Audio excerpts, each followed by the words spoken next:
স্বপ্ন এবার হয়ে যাবে বেলা সত্যি। 40 বছর বয়সী ক্রিস্টিয়ানো রোনাল্ডো জানিয়ে দিল আগামী দিনের ফিফা ওয়ার্ল্ড কাপ তার হাতেই উঠছে। কালকেই তার আভাস কিন্তু পুরো পরিষ্কার বোঝা গেছে এবং ক্রিস্টিয়ানো রোনাল্ডোর সাথে সাথে তার সতীর্থরাও কিন্তু দুরন্ত ফর্মে রয়েছে। ইংলিশ প্রিমিয়ার লিগ হোক বা সৌদি প্রো লিগ, কালকে সৌদি প্রো লিগে অসাধারণ এই গোলটা সবার মনে থেকে যাবে আর মনে গেঁথে থাকবে যে ক্রিস্টিয়ানো রোনাল্ডো আরও একবার ফর্মে রয়েছে।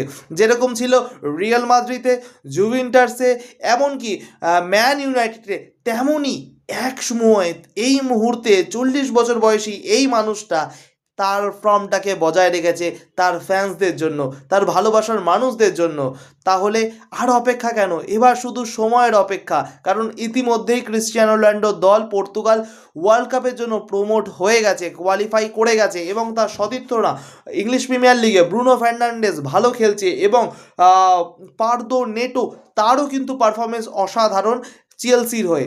কিন্তু এই সবের মাঝখানেও আরও একটা ভারতীয় খেলার জগতে দুরন্ত একটা খবর রয়েছে, যেই খবরটা আপনাদের জানতেই হবে, এটা আমার রিকোয়েস্ট। কারণ কালকে আপনারা জেনেছেন ব্লাইন্ড ওম্যানস ক্রিকেট টিম কিন্তু ওয়ার্ল্ড চ্যাম্পিয়ন হয়েছে।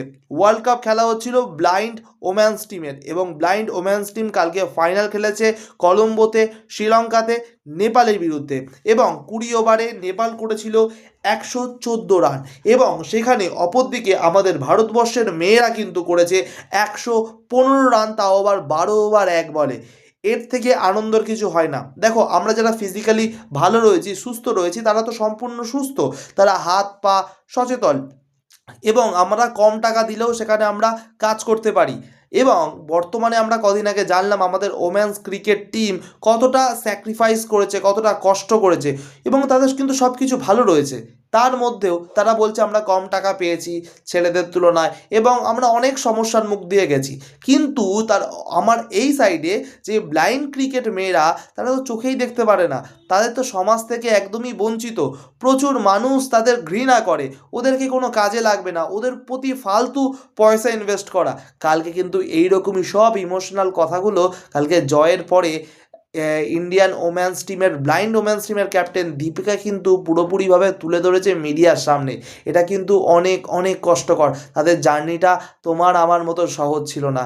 ফলে ব্লাইন্ড ওম্যান্স ক্রিকেটকে সাপোর্ট করো, তারাও যেন এগোতে পারে, তাদের প্যাশনটাকে নিয়ে এগিয়ে যেতে পারে। এবং কালকে ম্যান অফ দ্য ম্যাচ হয়েছিল কিন্তু ফুলাসোরে কিন্তু কালকে নেপালের বিরুদ্ধে one of the best player ছিল। আমি তো ম্যাচটা দেখিনি, কারণ আমিও সেরকমভাবে গুরুত্ব দিচ্ছিলাম না, এটা আমারও ভুল একজন স্পোর্টস লাভার হওয়া সত্ত্বেও। কিন্তু পরবর্তী সময় আমি সব আপডেট রেখেছি, আপনাদেরও কিন্তু রাখা উচিত। এবং special congratulations to Deepika TC, যে আমাদের ওমেন্স টিমের ব্লাইন্ড ক্যাপ্টেন। আশা করছি পরবর্তী জার্নি ভালো হবে এবং ভারতীয় ক্রিকেট বা ফুটবল বা খেলার জগৎ আরও এগিয়ে যাবে।